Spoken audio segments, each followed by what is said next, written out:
والتفت الساق بالساق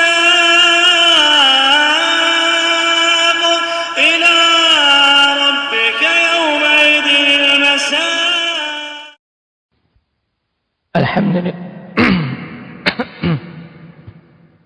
الحمد لله رب العالمين، والصلاة والسلام على المبعوث رحمة للعالمين وعلى آله وأصحابه ومن تبعهم بإحسان إلى يوم الدين. أما بعد.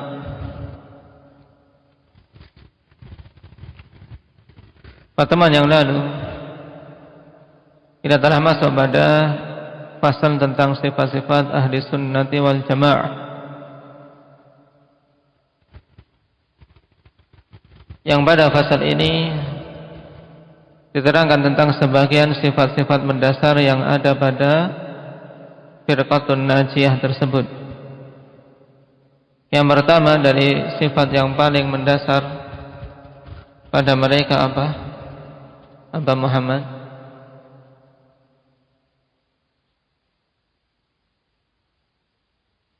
Mengikuti agar Rasul sallallahu alaihi wasallam baik secara zahir maupun batin.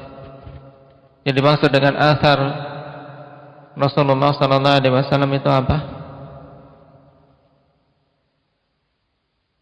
Sunnah-sunnah beliau. Apa yang beliau tempuh dalam kehidupan ini. Nah, baik berupa perkataan, perbuatan maupun persetujuan. Jadi bukan akar yang bisa diindra seperti peninggalan-peninggalan, ini bukan.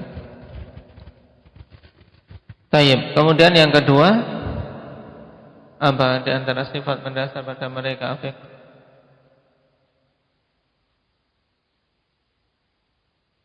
Nah, mengikuti jalannya para sahabat radhiyallahu alaihim.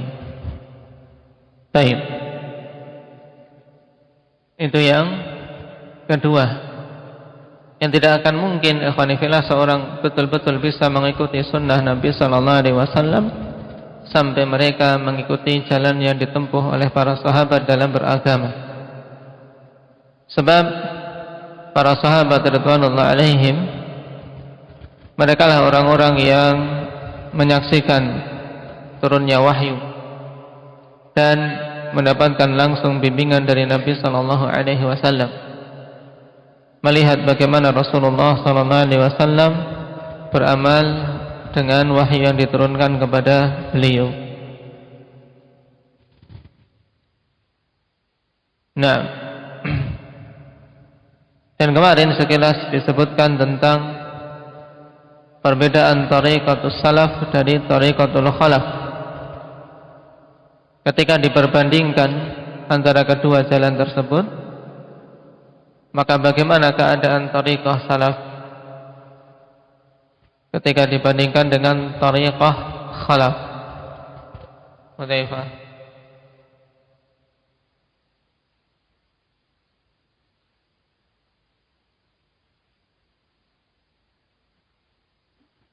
Terus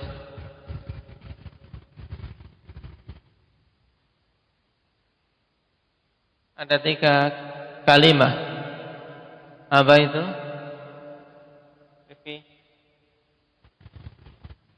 Nah, bahwasanya tariqatus salaf aslam wa a'lam wa ahkam. Nah, jadi ketiga unsur ini semuanya ada pada tariqatus salaf. Aslam, a'lam dan ahkam. Adapun berhubungan dengan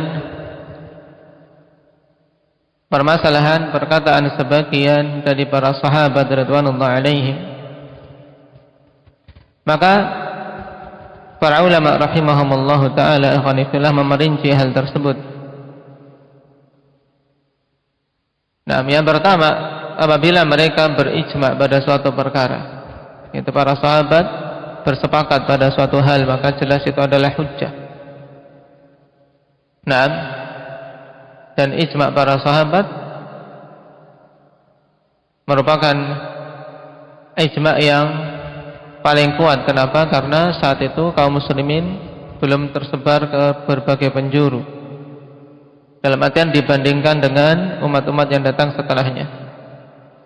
Oleh karena itulah bahkan sebagian ulama menegaskan ijma' yang mu'tabar ya yang ada pada kurun awal, ijma'nya para sahabat radhiyallahu alaihim. Perkara kedua berhubungan dengan perkataan sahabat apabila perkataan itu berhubungan dengan perkara-perkara ghaib yang tidak mungkin ada peluang bagi akal untuk berpendapat padanya, maka yang demikian itu juga merupakan hujjah apabila sahabat tadi bukan termasuk dari orang-orang yang mengambil dari Israiliyat. Ini kaidnya. Sehingga perkataan sahabat dihukumi memiliki hukum marfu'. Nah, ini poin kedua. Apa tadi? Yaitu perkataan sahabat yang berhubungan dengan hal-hal yang gaib, yang tidak ada peluang bagi akal untuk berpendapat padanya.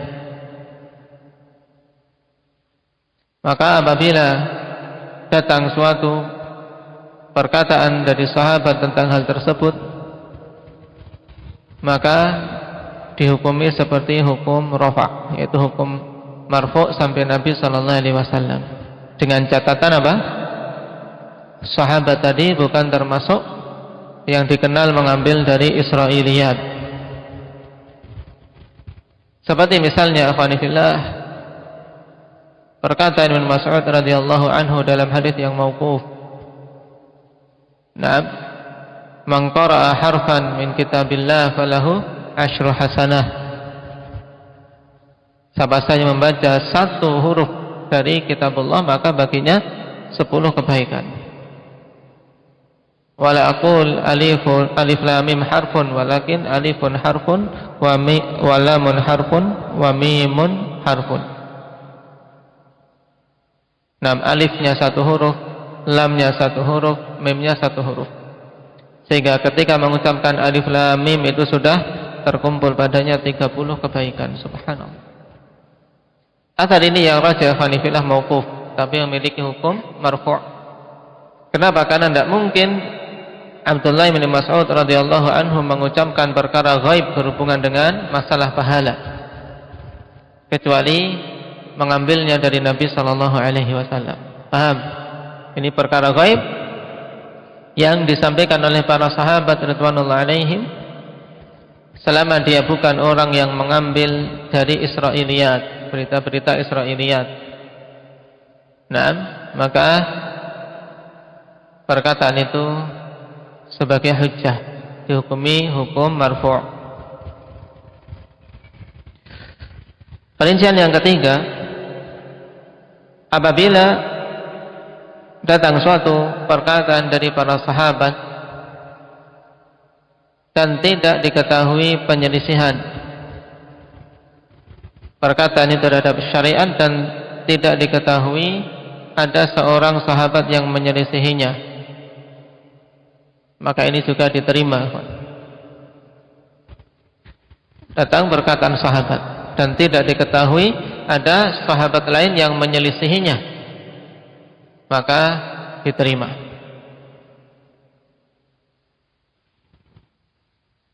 Sebagian mengatakan bahwasanya itu hukumnya hukum ijma' dengan istilah ijma' sukuti.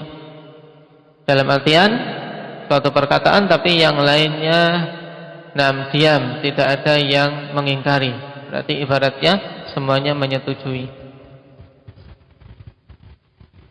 Kemudian perkara yang keempat,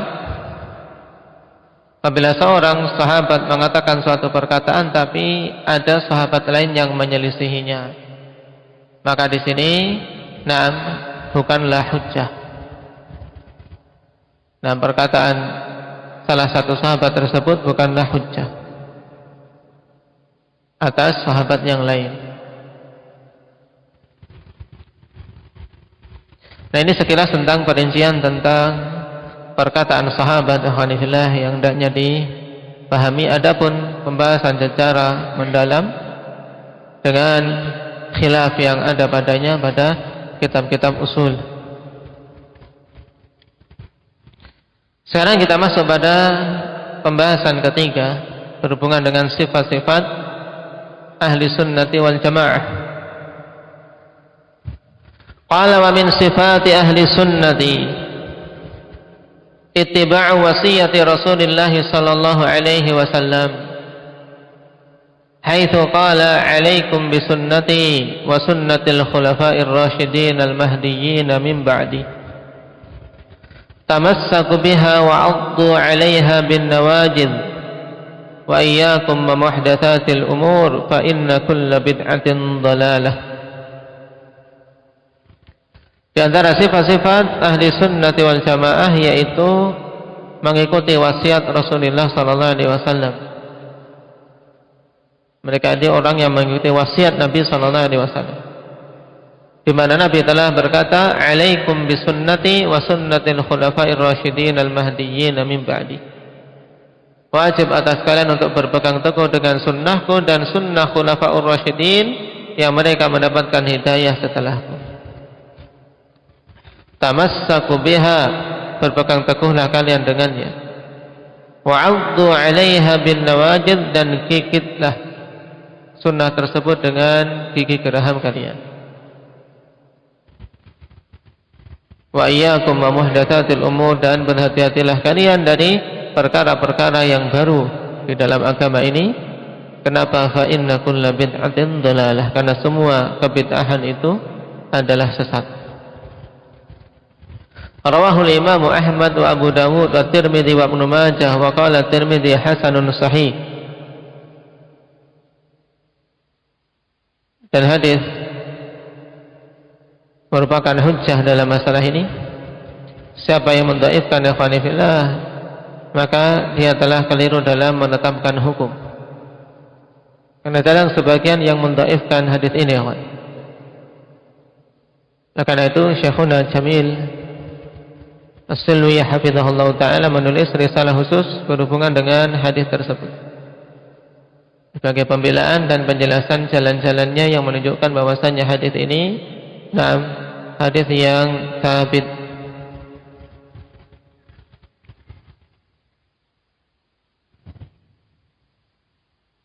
Qala wa gharadu syekhi an yubayyana anna ahla sunnati wal jamaah yattabi'una tariqatal khulafa'ir rasyidin 'ala al-khusus ba'da ittiba'ihim li tariqatis sabiqin al-awwalin minal muhajirin wal ansar. Dan tujuan Syekh pada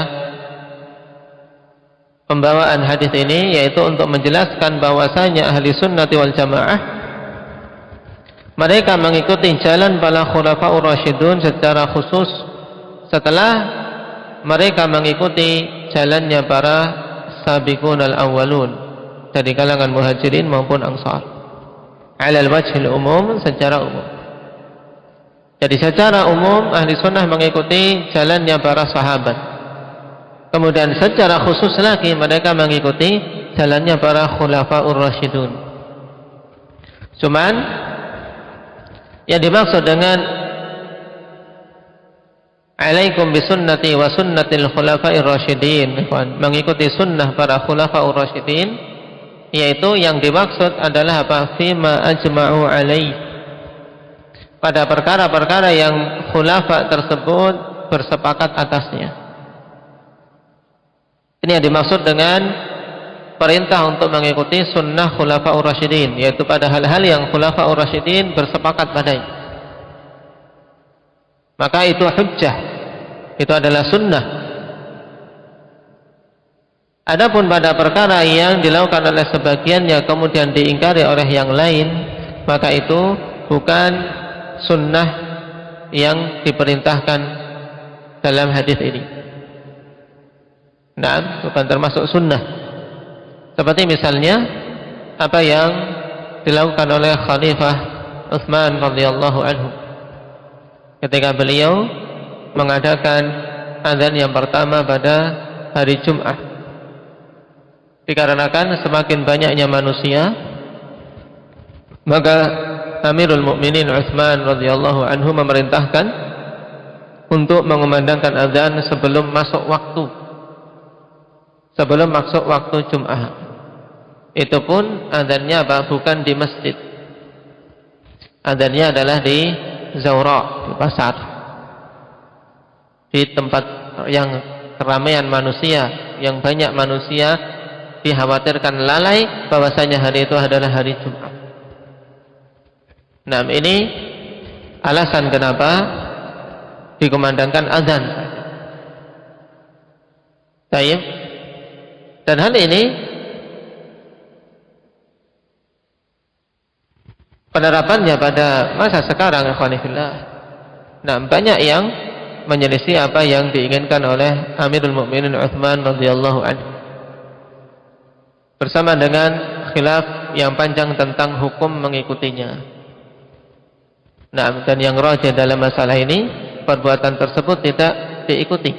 Bukan termasuk sunnah yang dimaksudkan dalam hadis. Alaikum bisunnati wa sunnatil khulafa'ir rasyidin al-mahdiyyin. Kenapa? Karena datang pengingkaran dari sahabat yang lain. Di antaranya riwayat dari Abdullah bin Umar radhiyallahu anhuma, di mana beliau ketika ditanya hal tersebut beliau mengatakan muhdats. Itu sesuatu perkara yang baru di dalam agama ini. Walaupun dalam masalah ini tidak boleh seorang muslim, apalagi seorang sunni, kemudian mencela Amirul Mukminin Utsman, karena itu adalah ijtihad beliau. Nah, ijtihad beliau dengan alasan tadi.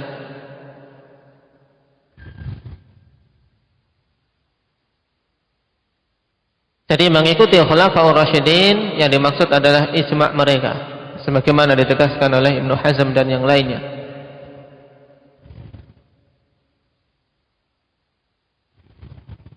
Lianna Nabi sallallahu alaihi wasallam awsa bittiba'i tariqatil khulafa'ir rasyidin wasiyatan khassatan fi hadzal hadits. Dikarenakan Nabi sallallahu alaihi wasallam berwasiat untuk mengikuti jalannya khulafa'ur rasyidin dengan wasiat secara khusus di dalam hadis ini. Fa fihi qarnu sunnatil khulafa'ir rasyidin bi sunnatihi alaihi salatu wassalam. Fadalla ala anna ma sannahu al-khulafa'ur rasyidun aw ahaduhum la yajuzul 'udulu anhu. Maka pada hadis tersebut terdapat penggandengan sunnah khulafa'ur rasyidin dengan sunnah Nabi sallallahu alaihi wasallam. Maka hal itu menunjukkan bahwasanya apa-apa yang disunnahkan oleh khulafa'ur rasyidin atau salah seorang di antara mereka tidak boleh berpaling darinya. Tidak boleh bagi umat ini berpaling darinya. Ini salah satu pendapat ketika memaknakan alaikum bisunnati wa sunnatil khulafa'ir rasyidin. Tapi sebagaimana ditegaskan tadi, bahwasanya yang dimaksud dalam hadis adalah kesepakatan mereka. Perkara yang mereka bersepakat di atasnya, maka jelas tidak mungkin khulafaur rasyidin bersepakat pada suatu perkara kemudian perkara itu adalah batil, tidak mungkin. Ini faedah yang jelas dalam hadis. Nah, walaupun mungkin ada yang lain dari sahabat yang lain mengingkari, tapi kalau 4 orang khulafaur rasyidin enggak bersepakat, al-haq bersama mereka. Baik. Seperti misalnya tentang masalah pengumpulan Al-Quran. Pengumpulan Al-Quran, tidak ada dari kalangan 4 sahabat ini yang kemudian mengingkarinya. Mereka bersepakat atasnya, dan bahkan kemudian para sahabat secara keseluruhan berijma' bersepakat tentang masyru'iyahnya pengumpulan Al-Quran. Tapi kalau dikatakan ahaduhum, salah seorang di antara mereka juga la yajuzul 'udul anhu, maka ini pendapat yang tidak benar. Baik, sebagai contoh pada permasalahan tadi. Juga contoh yang lain yang datang pengingkaran secara tegas dari Abdullah bin Mas'ud radhiyallahu anhu ketika Amirul Mukminin Utsman melakukan salat di Mina 4 rakaat. Yaitu salat secara sempurna, tidak mengqasar. Maka sebagian sahabat bertanya kepada Abdullah bin Mas'ud radhiyallahu anhu dan mengatakan bahwasanya sunnah yang benar dalam posisi itu adalah 2 rakaat. Sebagaimana Nabi sallallahu alaihi wasallam melakukannya 2 rakaat. Tapi Abdullah bin Mas'ud radhiyallahu anhu tidak mengingkari secara terang-terangan dengan alasan al-khilafu syarr, al-khilafu syarr. Perselisihan itu buruk. Perselisihan itu buruk, apalagi saat itu menyelisihi Amirul Mukminin di nama khalayak ramai. Tentunya akan menimbulkan fitnah. Ini pahami dengan baik. Qala wal khulafaur rasyidun humul khulafaul arba'ah. Dan yang dimaksud dengan khulafaur rasyidun yaitu khalifah-khalifah yang 4. Abu Bakr wa Umar wa Uthman wa Ali. Wa usifu bir rasyidin li'annahum 'araful haqqa wattaba'uh. Ini diingat-ingat. Faedah.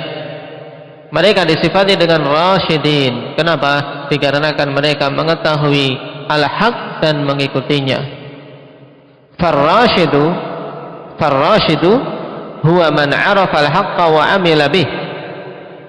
Ar-rasyid yaitu seorang yang disifati dengan rasyid, yaitu siapa saja mengetahui kebenaran dan beramal dengannya. Itulah rasyid. Wa didduhul ghawi, dan lawannya adalah al-ghawi. Wa huwa man 'arafa al-haqqa wa lam ya'mal bih. Nah, al-ghawi yaitu orang yang mengenal al-haq, mengetahui kebenaran tapi dia tidak beramal dengannya. Nah, dan ini golongan seperti orang-orang Yahudi, mengetahui kebenaran tapi tidak mau beramal, tidak mau menerimanya. Dan di sana ada golongan yang ketiga, ikhwanifillah, ad-dhal, yaitu apa? Man lam ya'rifil haqqa. Naam, yaitu orang-orang yang tidak mengenal, tidak mengetahui kebenaran sama sekali. Itu dhal, orang-orang yang sesat.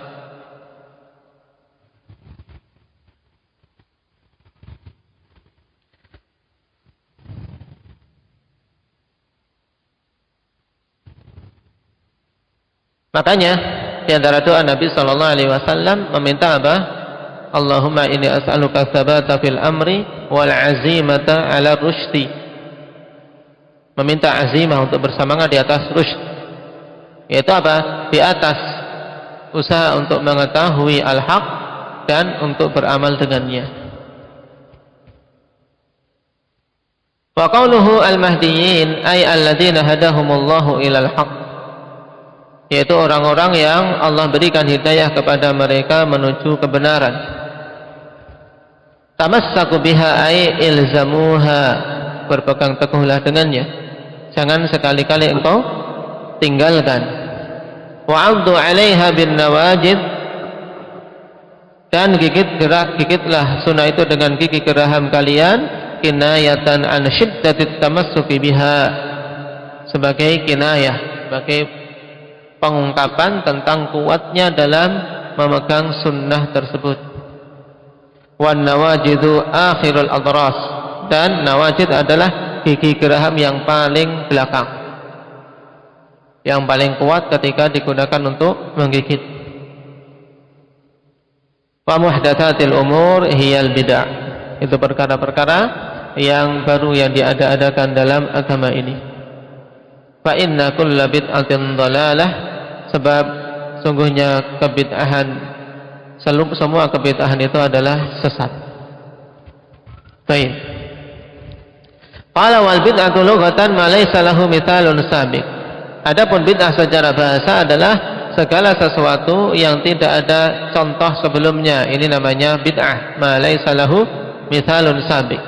Sesuatu yang dimunculkan dan tidak ada contoh sebelumnya, ini secara bahasa namanya bid'ah.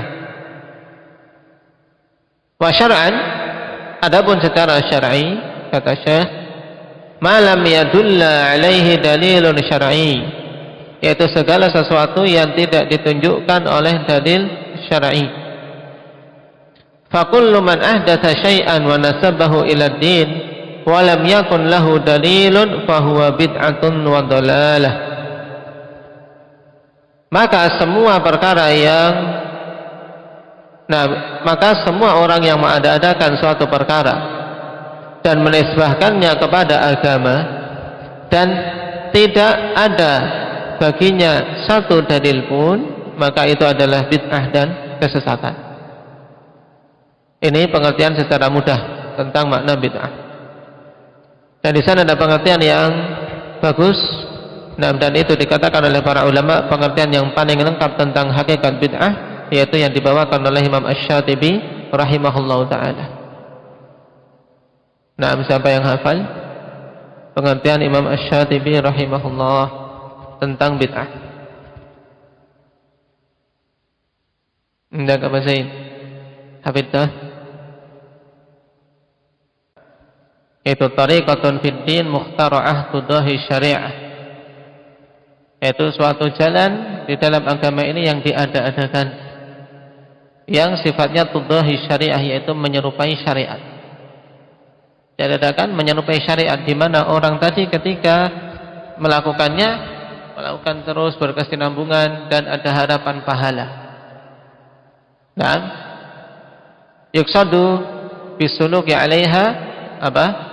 Ziyadatut taqarrub ila Allah azza wa jalla. Dimaksudkan dengan menempuh jalan itu untuk semakin menambah kedekatan kepada Allah Subhanahu wa taala. Inilah hakikat bid'ah. Jadi apa kesimpulannya? Itu suatu jalan yang diada-adakan dalam agama. Berarti keluar darinya apa? Perkara-perkara dunia yang menyerupai syariat, menunjukkan itu bukan dari syariat. Berarti keluar darinya hal-hal yang memang asalnya dari syariat. Itu bukan bid'ah. Nah, yang datang dari syariat. Nah, hanya menghidupkan sesuatu yang lama ditinggalkan, misalnya sholatul tarawih. Ini bukan bid'ah secara syar'i yang dilarang.